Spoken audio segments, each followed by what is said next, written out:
Hello students. So today we are going to attempt this BA LLB examination मई 2024 का paper है। ये economics 2 का, ठीक है। पेपर कोड है आपका BL2004। तो यहाँ पे आपके टोटल 3 सेक्शंस हैं। हम पहले सेक्शन ए स्टार्ट कर रहे हैं।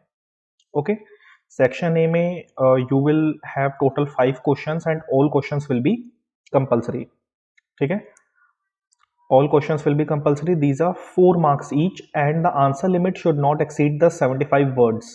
ठीक है, 75 वर्ड्स आपकी वर्ड लिमिट है। तो स्टार्ट करते हैं क्वेश्चन नंबर 1 से। ओके,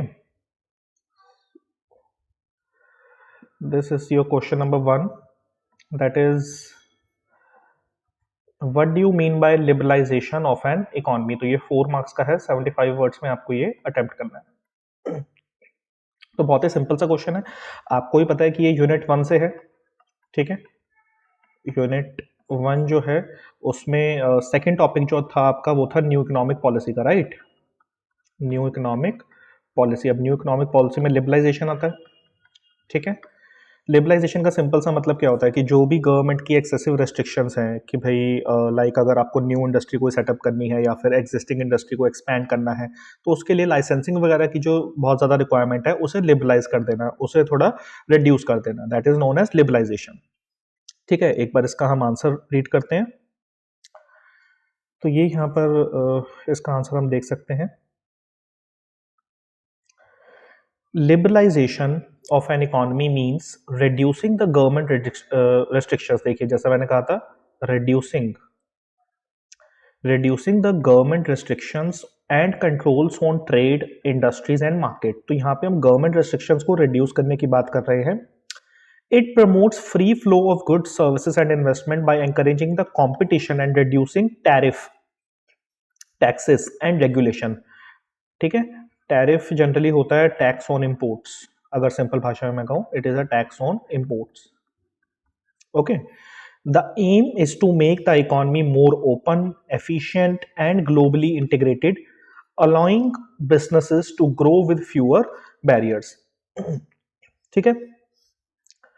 तो लास्ट में जैसे आप देख सकते हैं फ्यूअर बैरियर्स की जो भी रेस्ट्रिक्शंस वगैरह हैं उन्हें हमें रिड्यूस करना है। तो ये सिंपल सा 75 वर्ड्स में इस तरीके से आप आंसर लिख सकते हैं। Okay, now let's start with let's see question number 2। Fine, this is question number 2। What do you mean by industrial relation. Again ये 4 मार्क्स का है, 75 वर्ड्स में इसको आपको आंसर करना है। What do you mean by industrial relation. Let's see this answer.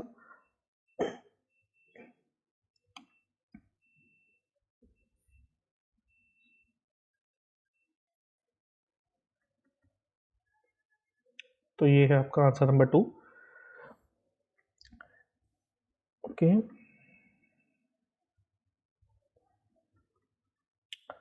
Industrial relations की बात की है।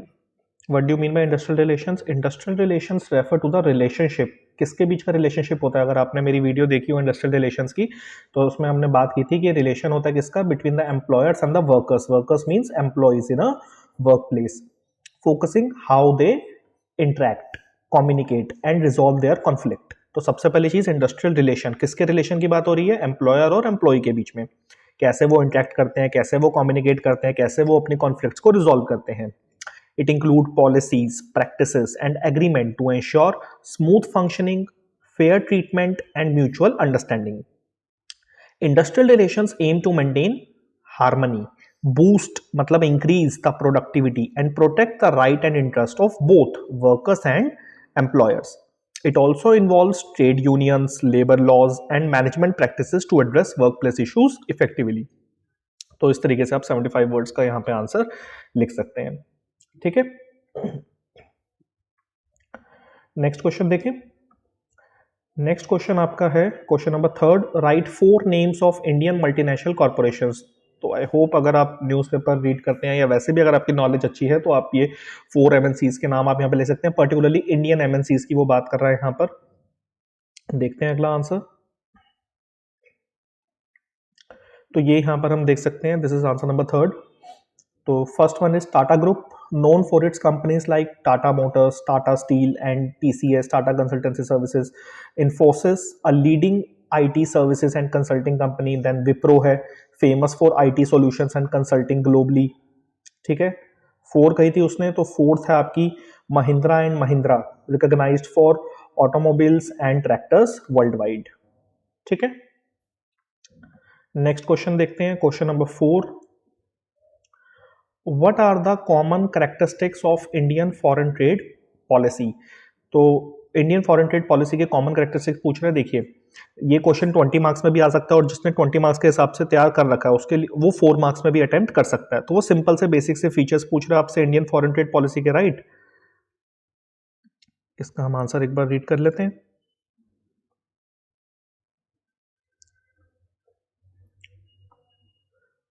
तो ये है इसका answer.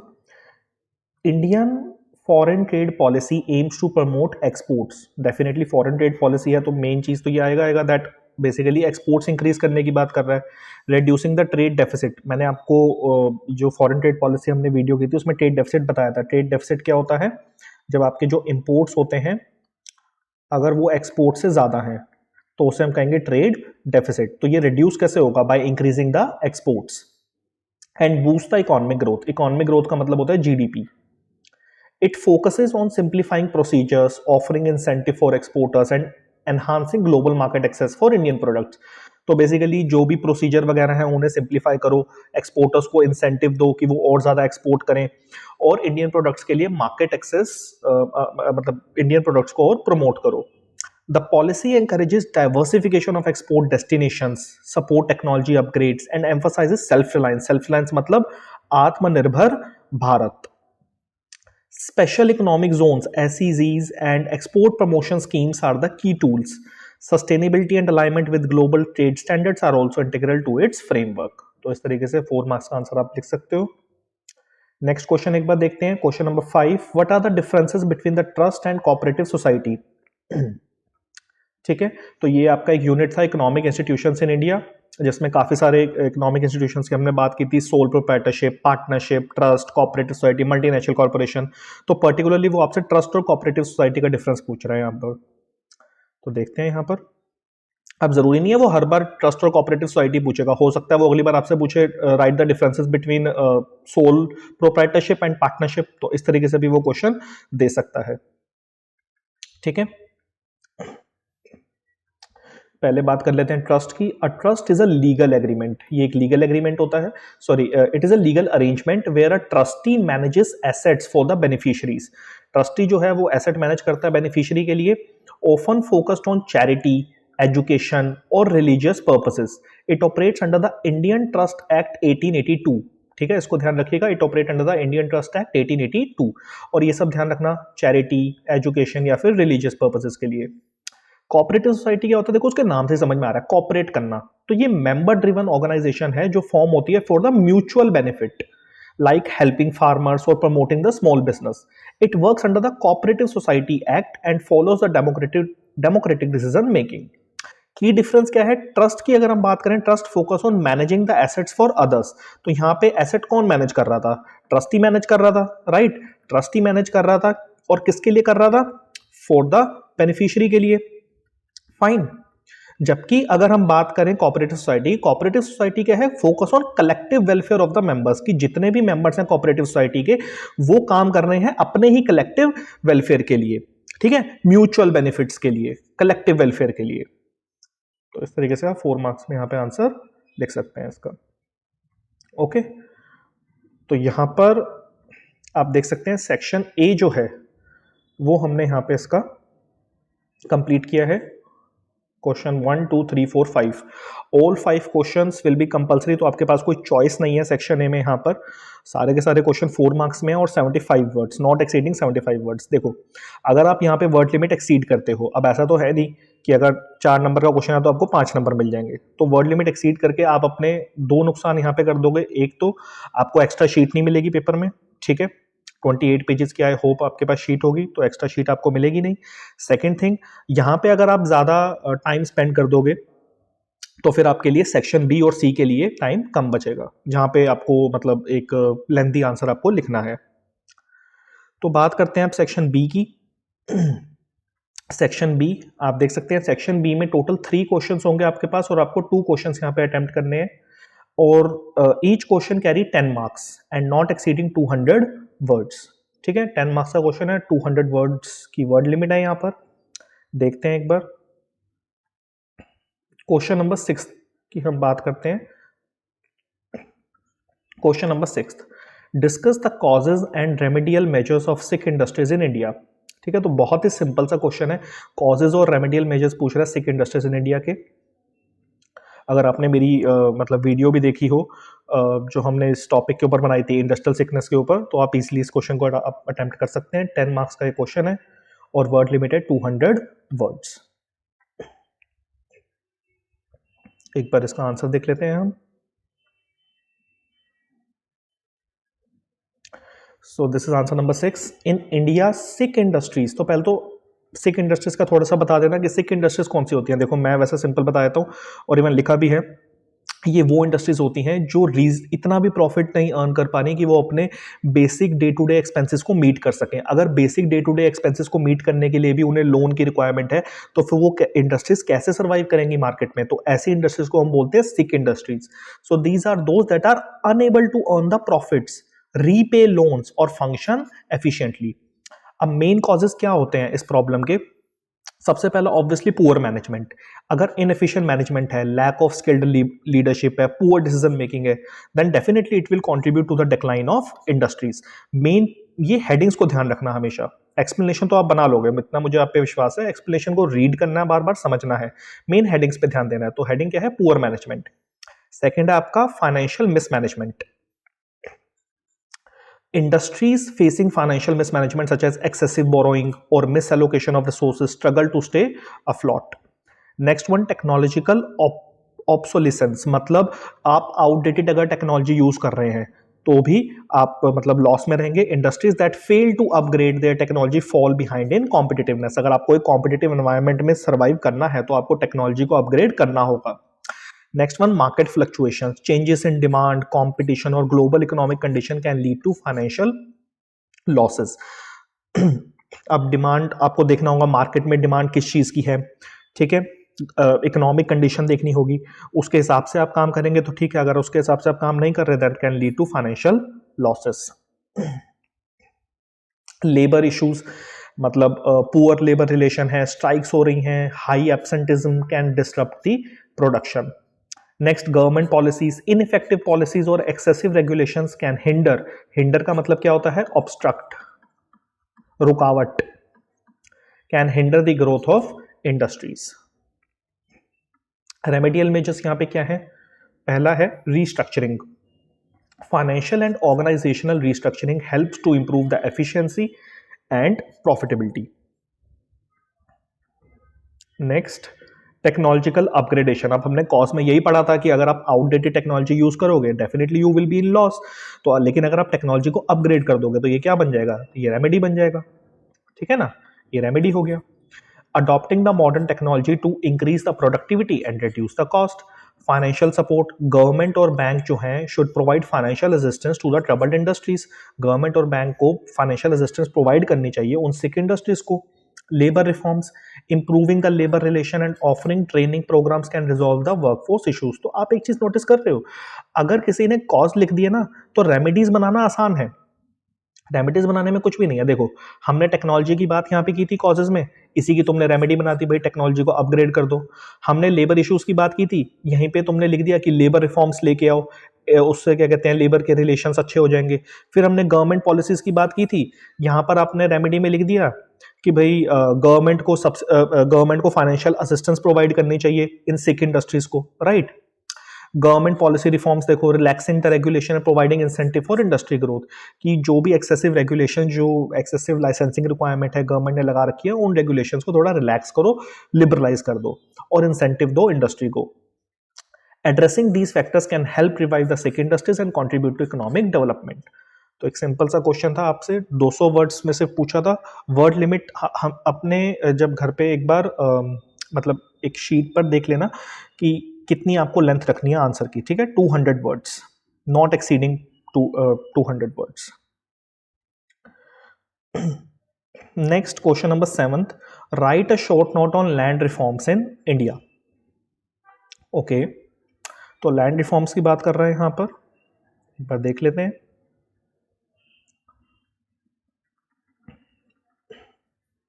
Answer number 7th, land reforms in India were introduced to address the inequalities in land ownership and improve the living conditions of the poor, particularly farmer. Key objective क्या था? Was to redistribute land and reduce the concentration of land in the hands of few rich landlords. कि भाई land को redistribute कर दो और ऐसा ना हो कि सारे के सारे लैंड कुछ फ्यू रिच लैंडलॉर्ड्स के पास ही है। ठीक है, इंपॉर्टेंट मेजर्स क्या लिए गए थे लैंड रिफॉर्म्स में, ये तो देखो हम स्कूल टाइम से पढ़ते आ रहे हैं। अबोलिशन ऑफ जमींदारी सिस्टम, ये तो ऐसा कोई बच्चा होगा ही नहीं जिसको इसके बारे में ना पता हो। The zamindari system which allowed landlords to collect taxes from farmers, कि भाई वो फार्मर से टैक्सेस कलेक्ट करते थे, इस सिस्टम को हमने क्या कर दिया था? अबॉलिश कर दिया था। सो क्यों किया था? Because this aim to eliminate the exploitation of tenants, मतलब फार्मर्स की वो बात कर रहे हैं यहाँ पर। ठीक है, कि फार्मर्स का एक्सप्लॉयटेशन ना हो and ensure the farmers rights over the land they cultivated. उसके बाद आपका आ जाता है लैंड सीलिंग। देखो सीलिंग का मतलब क्या होता है? सीलिंग का मतलब होता है एक मैक्सिमम लिमिट हमने सेट कर दी कि इससे ज्यादा वो लैंड होल्ड करके नहीं रखोगे। ठीक है, मैक्सिमम लिमिट सेट कर दिया। This involve setting a maximum limit on the amount of land a person और फैमिली कुड ओन, कि इससे ज्यादा आप लैंड ओन करके नहीं रख सकते। अगर आपके पास एक्सेस लैंड है तो वो रीडिस्ट्रीब्यूट कर दी जाएगी to the landless farmers, helping to promote the equality. फिर आपका आ जाता है टेनांसी रिफॉर्म्स। टेनांसी रिफॉर्म्स में क्या है? Tenants were given the security of tenure, meaning they could not be easily evicted by the land owners. The aim was to protect the right of the share cropper and improve their working conditions. ठीक है, despite these efforts, फिर एक conclusion paragraph दे सकते हो that despite these effort land reforms face challenges जैसे कि poor implementation, resistance from powerful landlords, lack of political will. However the reforms did help in reducing the inequality to some extent and contribute to rural development. तो इस चीज का भी थोड़ा ध्यान रखना है, जब कोई आंसर आप लिखते हो उसका इंट्रो होना चाहिए। ठीक है, मेन बॉडी तो आप लिखोगे ही, और लास्ट में आपका आ जाएगा एक कंक्लूजन पैराग्राफ। सिंपल। कुछ इंपॉर्टेंट अगर चीज़ें हैं तो उन्हें अंडरलाइन ज़रूर कीजिए। ठीक है, उससे जो एग्जामिनर है वो आपका मतलब अंडरलाइन जो आप करोगे उसे वो ज़रूर रीड करेगा। उसके बाद हम बात करते हैं नेक्स्ट क्वेश्चन की। तो नेक्स्ट क्वेश्चन है आपका क्वेश्चन नंबर 8। क्वेश्चन नंबर 8 में क्या है देखते हैं एक बार। So this is question number 8, what do you mean by sole proprietorship and partnership? Mention the differences and similarities between the sole proprietorship and partnership. आप देख रहे हो इस चैप्टर से उसने 2 क्वेश्चन पूछ लिए। एक उसने पूछा सेक्शन ए में difference between trust and cooperative society, एक उसने पूछ लिया सोल प्रोप्राइटरशिप पार्टनरशिप का 10 मार्क्स में, इस यूनिट से, जो यूनिट है आपका इकोनॉमिक इंस्टीट्यूशंस इन इंडिया। ठीक है, तो ये तो बहुत सिंपल क्वेश्चन है। आई थिंक आपको पता ही है सोल प्रोप्राइटरशिप क्या होता है। एक सोल का मतलब क्या होता है? Soul means only. प्रोप्राइटर का मतलब क्या होता है? What is proprietor? Owner. So only owner मतलब सिंगल ओनर की बात कर रहा है वो यहाँ पे। पार्टनरशिप जब 2 लोग होते हैं या 2 से ज्यादा लोग किसी बिजनेस को ऑपरेट कर रहे हैं, दैट इज पार्टनरशिप हो गया। ठीक है, एक बार रीड कर लेते हैं जल्दी से। अ सोल प्रोप्राइटरशिप एक बिजनेस है which is owned and run by one individual, only owner. The owner is responsible for all the decisions, profits and losses. It is the simplest form of the business structure and the owner has complete control but also the unlimited liability. देखो unlimited liability का मतलब क्या होता है? Unlimited liability का मतलब होता है कि in case, मैं लिख देता हूँ यहाँ पे, in case if his personal in case if his business assets are insufficient to repay the loans या डेप्ट, कि अगर इन केस उसके बिजनेस एसेट जो है वो इनसफिशिएंट हो जाते हैं टू रीपे द डेप्ट, then his personal assets will also be used to repay the loan. तो उसके पर्सनल एसेट्स को भी यूज कर लिया जाएगा लोन या डेप्ट को मतलब कंप्लीट करने के लिए या फुलफिल करने के लिए जो भी। ठीक है, तो इसे हम कहते हैं अनलिमिटेड लायबिलिटी। नेक्स्ट आपका आ जाता है पार्टनरशिप। पार्टनरशिप एक बिजनेस है विच इज ओन्ड बाय 2 और more individual who share the क्या क्या शेयर करते हैं? रिस्पॉन्सिबिलिटी शेयर करते हैं, प्रॉफिट शेयर करते हैं और लॉसेस भी शेयर करते हैं। Partnership are based on an agreement between the partners and they can have different type of partnership, general और limited. Partner share the liabilities and responsibility. अब दोनों में सिमिलैरिटीज क्या है? पहले हम सिमिलैरिटीज की बात कर लेते हैं। देखो ये सिमिलैरिटीज हैं। Both are small scale business structures. दोनों का एम क्या होता है? Profit making. चैरिटी के लिए तो काम कर नहीं रहे हैं भाई। देखो सीधी सी बात है, अगर चैरिटी के लिए है तो एक बात तो पक्की है कि वो पार्टनरशिप नहीं है। साफ सीधी बात, ना वो सोल प्रोप्राइटरशिप है ना वो पार्टनरशिप है। दोनों का एम क्या है? प्रॉफिट मेकिंग है। Both require a business licence to operate. ये बात भी सही है, बिजनेस लाइसेंस होना चाहिए। Both allow owners to have direct control over the business operation. Last point भी बिल्कुल सही है कि भाई डायरेक्ट कंट्रोल होता है बिजनेस के ऊपर, बिजनेस ऑपरेशंस के ऊपर। डिफरेंस क्या है? पहला डिफरेंस तो हमें साफ पता ही है, ओनरशिप। भाई सोल प्रोप्राइटरशिप में एक ही ओनर है, सिंगल ओनर है, जबकि पार्टनरशिप में दो या दो से ज्यादा ओनर्स होते हैं। लाइबिलिटी की अगर हम बात करें, सोल प्रोप्राइटरशिप में ओनर की अनलिमिटेड लाइबिलिटी है, जबकि पार्टनरशिप में liability shared among partners in a general partnership. कि भाई फॉर एग्जांपल अगर दो पार्टनर्स हैं ए और बी, और दोनों अगर हम बात करें प्रॉफिट अगर वो शेयर कर रहे हैं इस रेशियो में, लाइक ये 30% और ये 70%, जब प्रॉफिट इसमें हम जब प्रॉफिट ये लोग इस रेशियो में शेयर कर रहे हैं तो इनकी लाइबिलिटी भी यही है कि अगर कोई लोन वगैरह चुकाना है तो ए की कितनी लाइबिलिटी बनेगी? 30% ऑफ द लोन, और बी की कितनी लाइबिलिटी बनेगी? 70% ऑफ दैट लोन। उसके बाद आया था आपका कंट्रोल। सोल प्रोप्राइटरशिप में ओनर का फुल कंट्रोल रहता है, जबकि पार्टनरशिप फर्म में कंट्रोल शेयर हो जाता है based on the partnership agreement. जैसे हम इसी एग्जांपल को लें तो ए का कितना कंट्रोल रहेगा? 30% का, और बी का कितना कंट्रोल रहेगा? 70% का। प्रॉफिट की अगर हम बात करें, सोल प्रोप्राइटरशिप सारा का सारा प्रॉफिट रखेगा, जबकि पार्टनरशिप में प्रॉफिट शेयर हो जाएगा according to the partnership agreement. A को मिलेगा 30%, बी को मिलेगा 70%। Clear?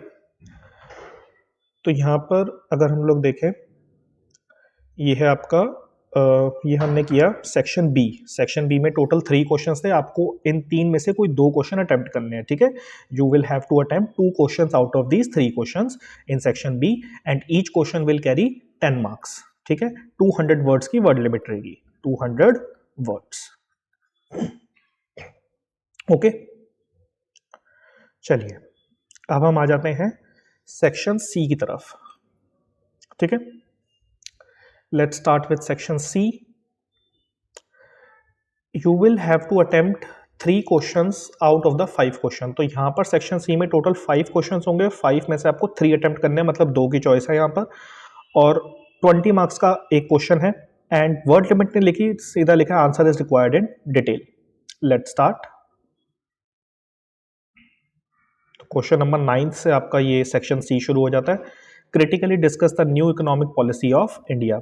New economic policy, okay. कौन से यूनिट से है? यूनिट 1, ठीक है? यूनिट 1 में था न्यू इकोनॉमिक पॉलिसी का concept, liberalisation, privatisation and globalisation. एक बार देख लेते हैं आंसर। तो न्यू इकोनॉमिक पॉलिसी इंडिया की कब आई थी? 1991 में, ठीक है? और बैलेंस ऑफ पेमेंट प्रॉब्लम काफ़ी ज़्यादा चल रहा था, हाई फिस्कल डेफिसिट था, लो फॉरेन एक्सचेंज रिजर्व्स था। इन सब प्रॉब्लम को मीट अप करने के लिए, इन सब प्रॉब्लम को खत्म करने के लिए न्यू इकोनॉमिक पॉलिसी को लाया गया था। न्यू इकोनॉमिक पॉलिसी का एम क्या था? भाई इकोनॉमी को ओपन अप करो, गवर्नमेंट के कंट्रोल को रिड्यूस करो और प्राइवेट फॉरेन इन्वेस्टमेंट को एनकरेज करो, ठीक है? ओपन अप द इकोनॉमी मतलब ग्लोबलाइजेशन, गवर्नमेंट कंट्रोल को रिड्यूस करना मतलब लिबरलाइजेशन, प्राइवेट सेक्टर को प्रमोट करना मतलब प्राइवेटाइजेशन। उसके बाद जैसा कि अगर वो न्यू इकोनॉमिक पॉलिसी की बात कर रहा है तो आपको सारे ये जो तीनों कंपोनेंट हैं ये आपको एक्सप्लेन करने होंगे यहाँ पर। For example first one is liberalisation. तो लिबरलाइजेशन आप एक्सप्लेन कर सकते हो that government reduce its control over various industries. Licensing requirement जो थी उन्हें रिमूव कर दिया गया था काफ़ी सारे सेक्टर्स में, ठीक है? बैरियर्स जो थे, restriction on production capacity and imports were relaxed. Production capacity का मतलब कि अगर किसी एग्जिस्टिंग इंडस्ट्री को एक्सपैंड करना है, एक्सपेंशन ऑफ एग्जिस्टिंग इंडस्ट्री या एग्जिस्टिंग फर्म इंडस्ट्री, ठीक है? तो यहाँ पर उसके लिए जो लाइसेंसिंग की रिक्वायरमेंट थी उसको थोड़ा रिलैक्स कर दिया गया था, ऐसी रेस्ट्रिक्शंस को ईज कर दिया गया था। नेक्स्ट आया था आपका privatisation. So a push was made to reduce the role of public sector enterprise in the economy, की पब्लिक सेक्टर के रोल को थोड़ा रिड्यूस करो। पब्लिक सेक्टर को या तो तुम प्राइवेटाइज कर दो या फिर उनके शेयर सोल्ड कर दो किसको, प्राइवेट इन्वेस्टर्स को। आइडिया था कि भाई इंक्रीज करो efficiency bye involving the private players, private players को लेके आओ मार्केट में। उसके बाद आया था ग्लोबलाइजेशन, कि भाई अब 1991 से पहले हम लोग बाहर के देशों के साथ इतना ट्रेड नहीं कर रहे थे, we were like a closed economy. लेकिन फिर ग्लोबलाइजेशन को हम लेके आए तो India opened up its economy to the global market. Restriction जो थी फॉरेन ट्रेड पे वो ईज कर दी गई। अब मैंने रेस्ट्रिक्शन आपको बताई है कि भाई ये जो फॉरेन सेक्टर में जो रेस्ट्रिक्शन होती है ये दो तरीके की होती है, एक टैरिफ और एक कोटा। टैरिफ क्या होता है? टैक्स ऑन इंपोर्ट, जिससे इंपोर्ट जो होते हैं वो महंगे हो जाते हैं। कोटा क्या होता है? कोटा होता है quantitative restrictions, quantitative restrictions on imports।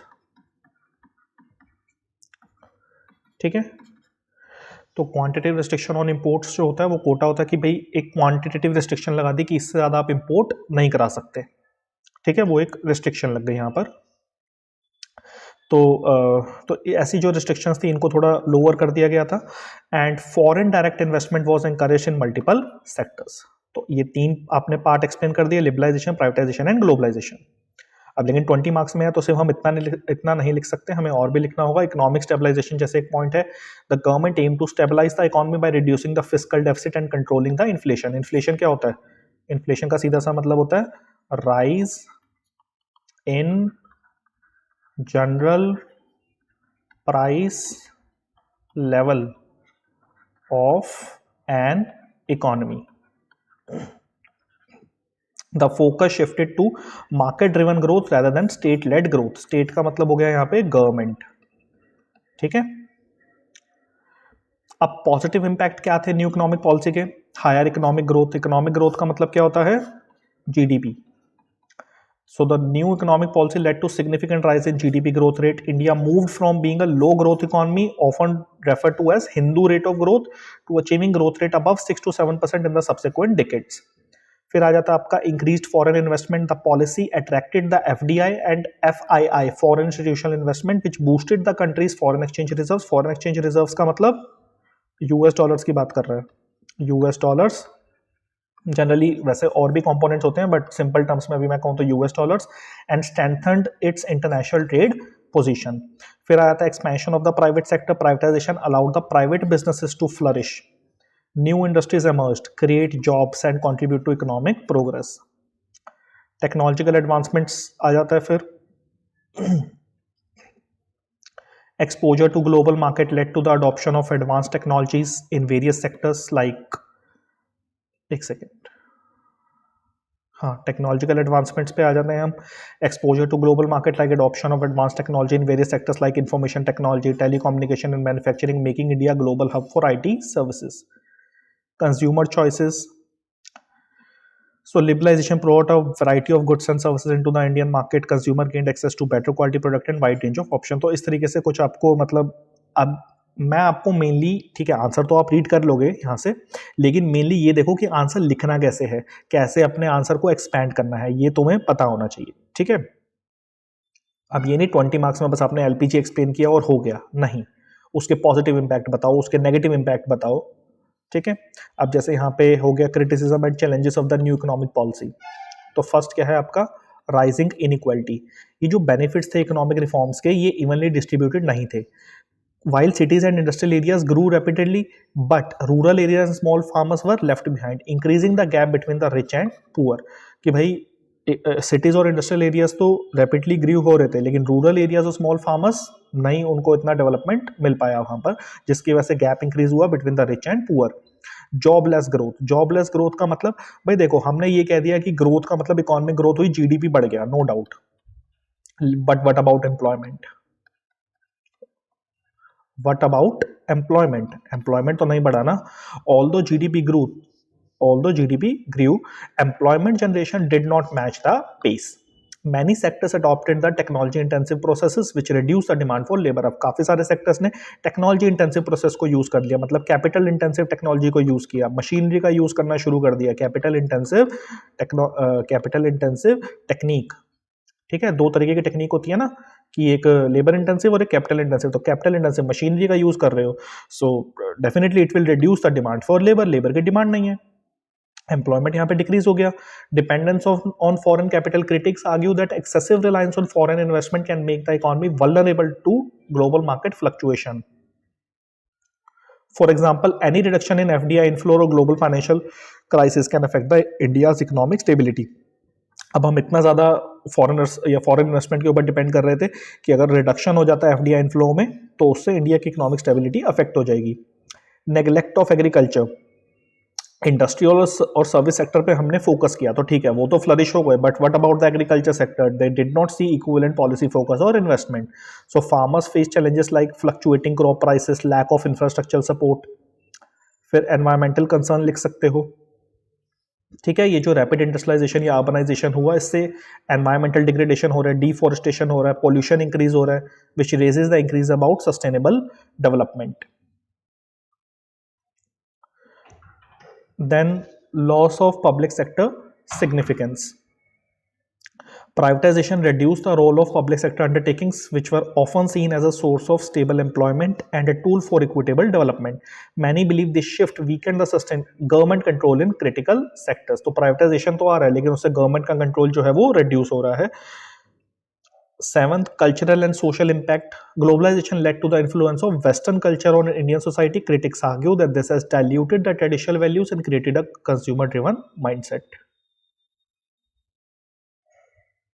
Conclusion एक लास्ट में देखो, conclusion जरूर लिखो. The new economic policy 1991 was a turning point in India's economic history.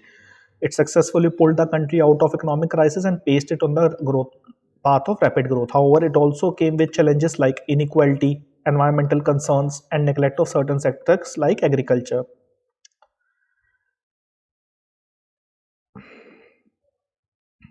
बस इस तरीके से आप यहाँ पे एक लास्ट में ये पैराग्राफ पे थोड़ा आप ऐड कर सकते हो।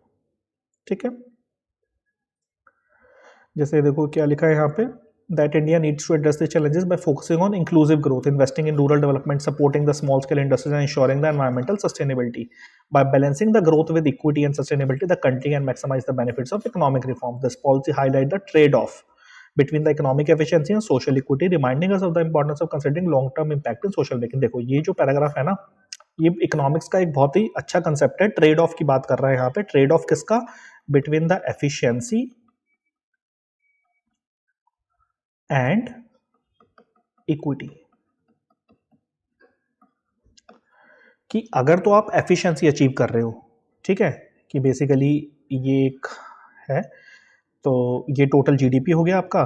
ठीक है, आप इसको जितना लार्ज करोगे उतनी आपकी एफिशिएंसी इंक्रीज हो जाएगी, जितना जीडीपी इंक्रीज होगा उतनी आपकी एफिशिएंसी इंक्रीज हो जाएगी। But how you are dividing this economic pie, whether you are dividing them equally और अनइक्वली, तो इस तरीके से वो मतलब आपको ये बता रहा है कि ठीक है एफिशिएंसी तो है लेकिन क्या इक्विटी है।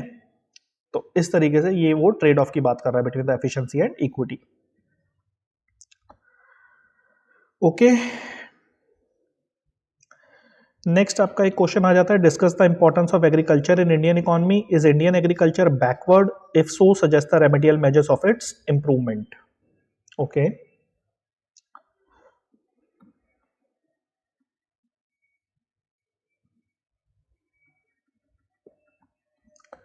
तो ये यहाँ पे एक क्वेश्चन है, आंसर है importance of agriculture in the Indian economy.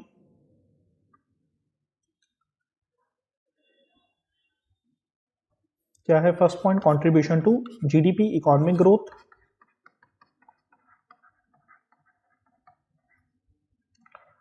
देखो लिख रहा है वो साफ साफ कि agriculture contribute significantly to India GDP, हालांकि उसका जो शेयर है वो डिक्रीज हुआ है over the time due to the growth of other sectors. Because आज की डेट में अगर हम देखें तो सर्विस सेक्टर मतलब number 1, then second manufacturing and last obviously agriculture. Then we have employment. About 42% of India's workforce is engaged in agriculture, making it the largest source of livelihood. Food security, then raw material for the industries. that many industries like textile, sugar and food processing depend on the agriculture for raw material. And then we have exports. Agriculture products like spices, tea, coffee, rice are significant contributor to India's export earning. Rural economy, India की जो ज़्यादातर rural population है वो dependent करती है agriculture पे, which drives the rural development. Cultural significance, agriculture has been deeply intended in Indian agriculture festival and tradition. उसके बाद था इज इंडियन एग्रीकल्चर बैकवर्ड. देखो क्वेश्चन उसने पूछा था is Indian agriculture backward, if so suggest the remedial measures of its improvement. देखो अगर तो तुम कहते हो कि इंडियन एग्रीकल्चर बैकवर्ड नहीं है तो फिर रेमेडियल मेजर्स का भी कोई मतलब नहीं बनता, राइट? तो हम ये तो नहीं कह सकते, हमें ये कहना होगा कि हाँ इंडियन एग्रीकल्चर मतलब इतनी उसमें इंप्रूवमेंट नहीं है, क्योंकि तभी हम फिर रेमेडियल मेजर्स यहाँ पर लिख सकते हैं. तो लिख सकते हैं that yes Indian agriculture can be considered backward in several ways, like low productivity, dependence on monsoon, small and fragmented land holdings, lack of modern technology, poor irrigation infrastructure, inadequate credit access, market inefficiencies, soil degradation and overuse of resources. एक बार आप ये answer देख लो यहाँ से, ठीक है, ये था यहाँ से.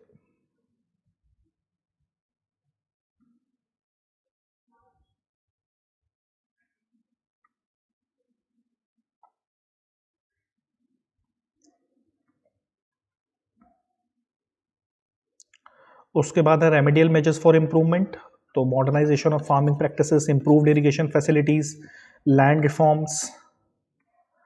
लैंड रिफॉर्म्स में देखो क्या वर्ड आ रहा है, कंसोलिडेटेड फ्रेगमेंटेड लैंड होल्डिंग्स. ये मैंने जो हमने ये टॉपिक किया था जब, तो उसमें मैंने एक्सप्लेन किया था कि अगर एक फार्मर है उसका 3 प्लेसेस के मतलब प्लेस ए पर 5 हेक्टर्स लैंड है, ठीक है, ऐसे ही प्लेस बी पर प्लेस बी 5 हेक्टर्स है, ठीक है. तो ये दो फार्म्स उसके पास हैं. अगर हम उसे, ये हो गई फ्रेगमेंटेड लैंड होल्डिंग्स, ये हैं फ्रेगमेंटेड लैंड होल्डिंग्स. तो अगर हम उसे कंसोलिडेटेड लैंड प्रोवाइड कर दें प्लेस सी पर, कि आप सीधा प्लेस सी पर ले लो 10 हेक्टर्स, तो इसको हम कहते हैं कंसोलिडेटेड लैंड होल्डिंग्स. कि वो जो स्मॉलर पार्ट्स थे वो हमने एक ही जगह पर उसे वो लैंड प्रोवाइड कर दी as a consolidated land holding. Then better credit facilities, research and development, कि एग्रीकल्चर रिसर्च में इन्वेस्ट करो to develop better seed, sustainable practice and climate resilient crops. Market reforms लेके आओ, improve storage, transport and processing facility. E-market platforms like eNAM should be expanded to ensure fair prices for the farmers. Promote crop diversification.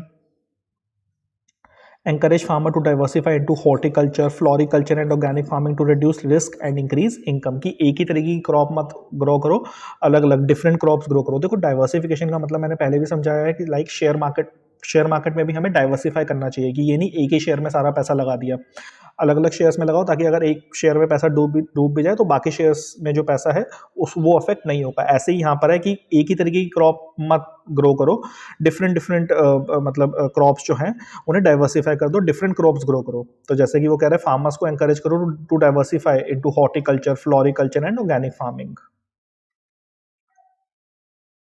Soil and water conservation, strengthen agri extension services.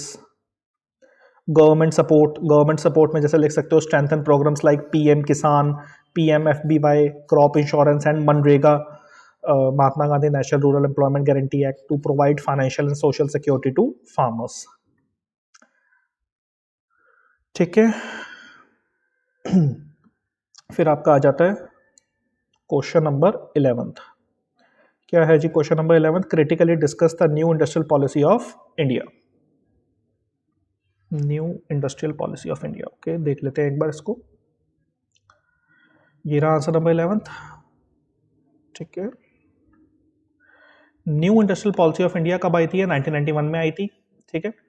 So main aim क्या था? To liberalise the economy, reducing the role of the government and increase the competitive environment for the business.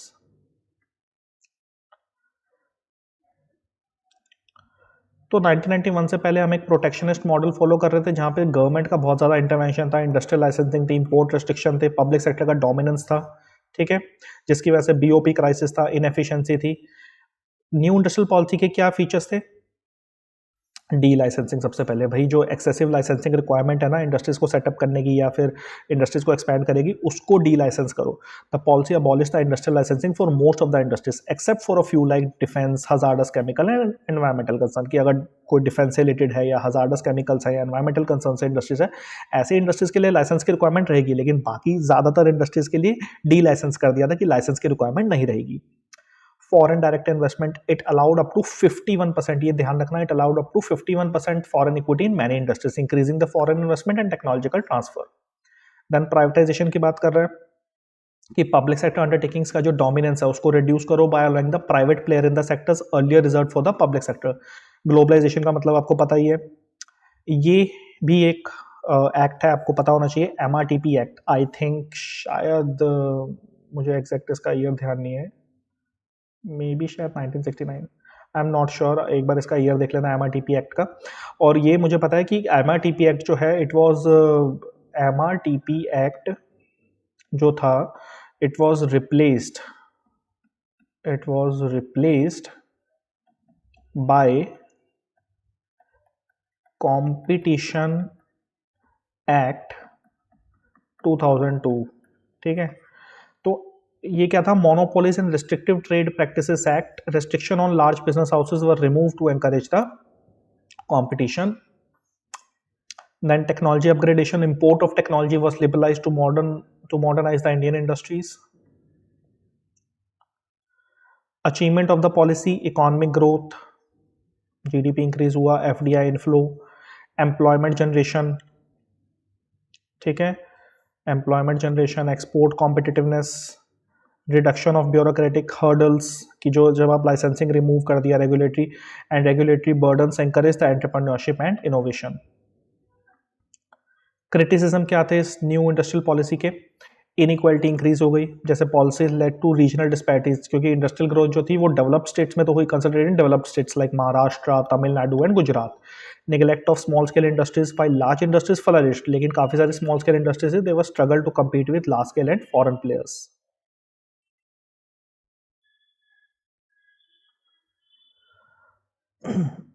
Then we have jobless growth. Although industries grew, automation and capital intensive method limited the creation of formal jobs, ठीक है। Jobless growth अभी हमने पढ़ा भी था even कि GDP तो increase हो रहा है, लेकिन व्हाट अबाउट एम्प्लॉयमेंट, क्योंकि जो फॉर्म्स हैं वो कैपिटल इंटेंसिव मेथड यूज कर रही है, मशीनरी का यूज कर रही है, तो उसके लिए डिमांड फॉर लेबर जो है वो रिड्यूस हो जाएगा, लेबर की डिमांड रहेगी नहीं। Dependence on foreign capital, environmental concerns, weak public sector,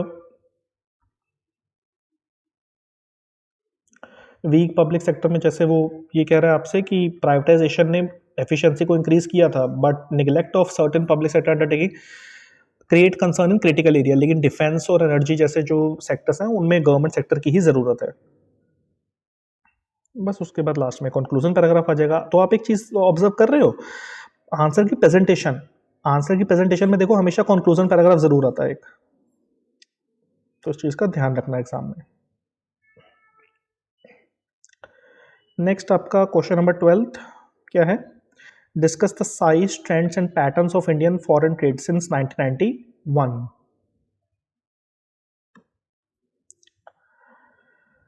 okay, so ये एक स्टार्टिंग पैराग्राफ हो गया यहाँ पर। So size of Indian foreign trade, increase in volume, total trade जो एक्सपोर्ट प्लस इंपोर्ट है ये इंक्रीज हुआ है substantially since 1991। Okay, rising export and import. अब ये देखो, ये जो इस टाइप का जो क्वेश्चन होता है ना, ये थोड़ा सा डिफिकल्ट है। क्यों डिफिकल्ट है, सुनो समझो क्या पूछ रहा है वो तुमसे, discuss the size, trend and pattern. ये जो ट्रेंड और पैटर्न वाले क्वेश्चन होते हैं ना भैया, इसमें वैल्यूज चाहिए तुम्हें, यहाँ पर तुम्हें न्यूमेरिकल डेटा लिखना पड़ेगा, numerical data.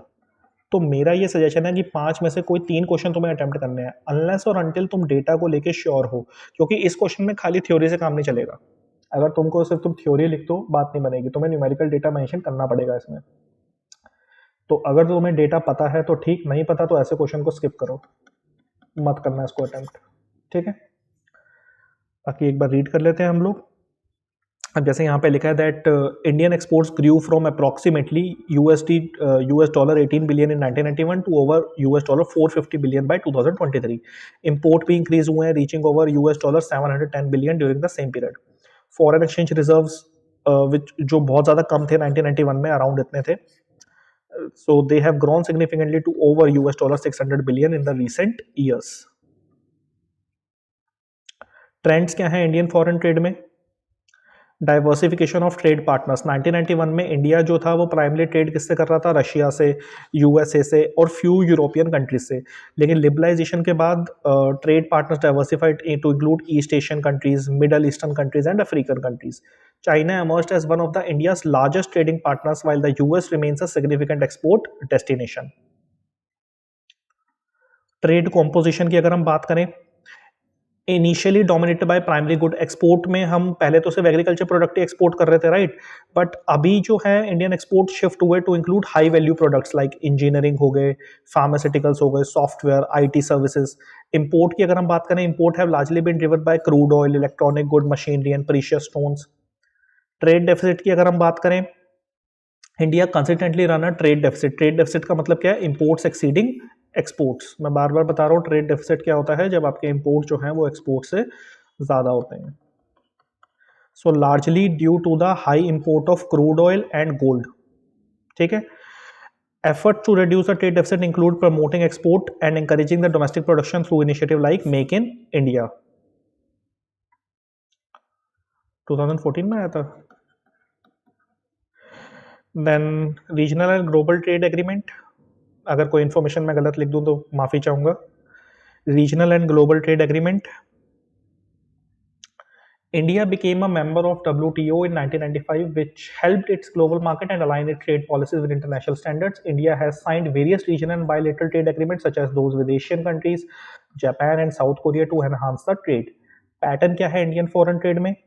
Shift in export composition from traditional items की। पहले हम क्या एक्सपोर्ट कर रहे थे? T, jute, textile. अभी इंडिया काफ़ी सारी चीज़ें एक्सपोर्ट कर रहा है, mix of services, manufacture goods, जैसे कि software services, IT export led by companies like Tata Consultancy Services, Infosys। Pharmaceutical export हो रहे हैं, especially generic drugs have gained for prominence। Dependence on oil and energy।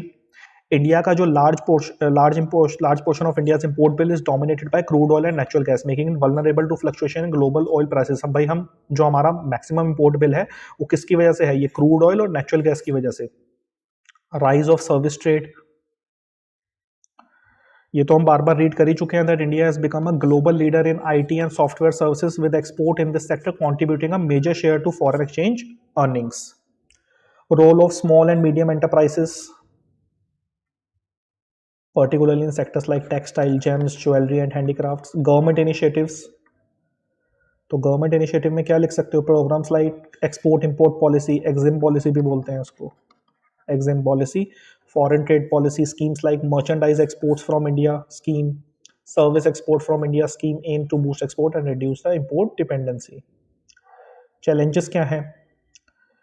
2008 में financial crisis आया था, कोविड-19 तो तुम्हें पता ही है, कोविड-19 पेंडेमिक लिख देना। Dependence on specific sectors, high dependence on few sectors such as IT services, crude oil import makes India trade vulnerable.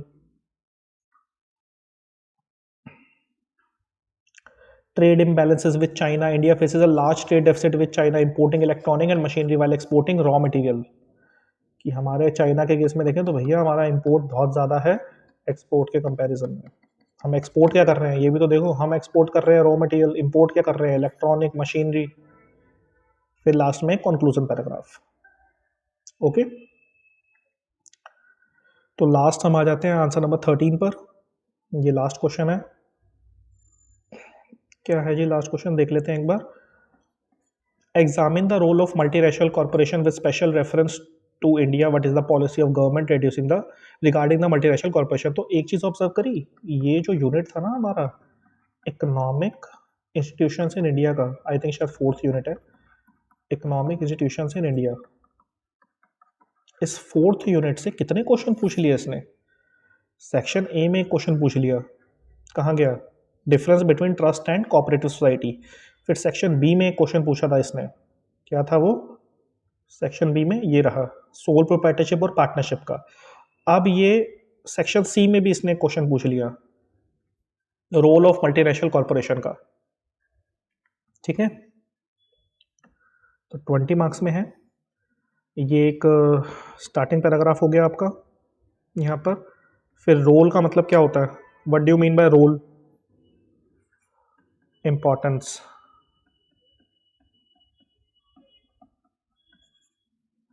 Importance पूछ रहा है मल्टीनेशनल कॉरपोरेशन की।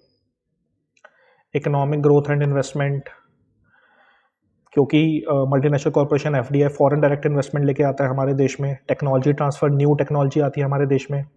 एग्जाम्पल भी देखो लिखा हुआ है, for example companies in sectors like information technology, Google, Microsoft and automobile manufacturing, Hyundai, Toyota have brought cutting edge technologies.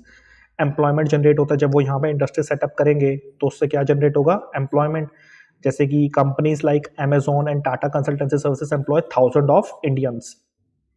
Then हमारा आ जाता है टाटा कंसल्टेंसी सर्विसेज, तो आपका इंडियन एमएनसी हो गया, राइट? इंडियन एमएनसी एग्जाम्पल में भी हमने रीड किया था। और improvement in skills and productivity. अच्छा, एक क्वेश्चन और आया था 4 मार्क्स का, क्या 4 एमएनसीज बताओ, ठीक है, वो भी 4 मार्क्स में हमने किया था इसी चैप्टर से। Improvement in skills and productivity, boosting the exports, increasing exports मतलब क्या रहा है वो, okay.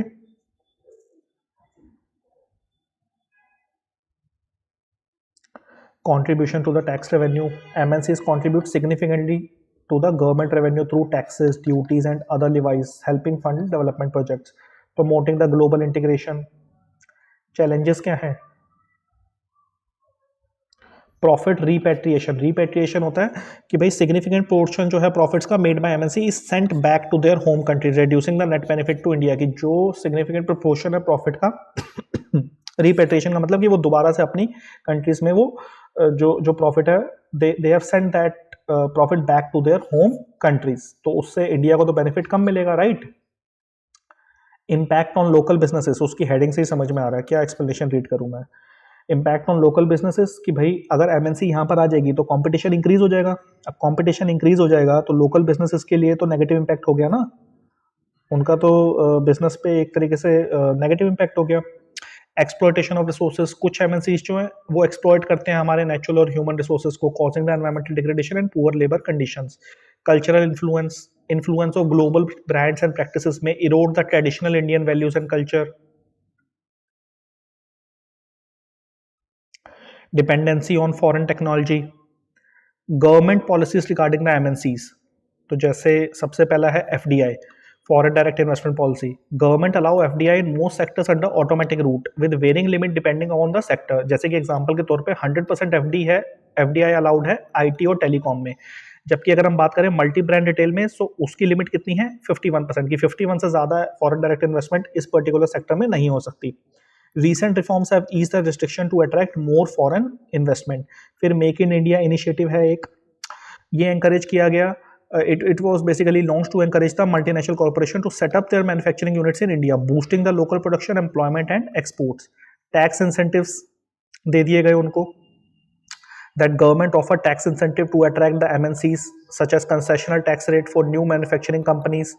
Ease of doing business, जब भी देखो ईज ऑफ डूइंग की बात आती है तो सिंप्लीफाइड प्रोसीजर वर्ड हम लोग जरूर देखते हैं कि भाई प्रोसीजर को सिंप्लीफाई कर दिया गया, ब्यूरोक्रेटिक हर्डल्स को रिड्यूस किया गया, डिजिटलाइजेशन लाया गया, have improved India's ranking in the ease of doing business index, making it more attractive for the business. उसकी हेडिंग से समझ में आ रहा है ईज ऑफ डूइंग बिजनेस कि आप बिजनेस को ईजिली ऑपरेट कर लोगे, ज्यादा रिस्ट्रिक्शन नहीं होगी, सब कुछ ऑनलाइन होगा।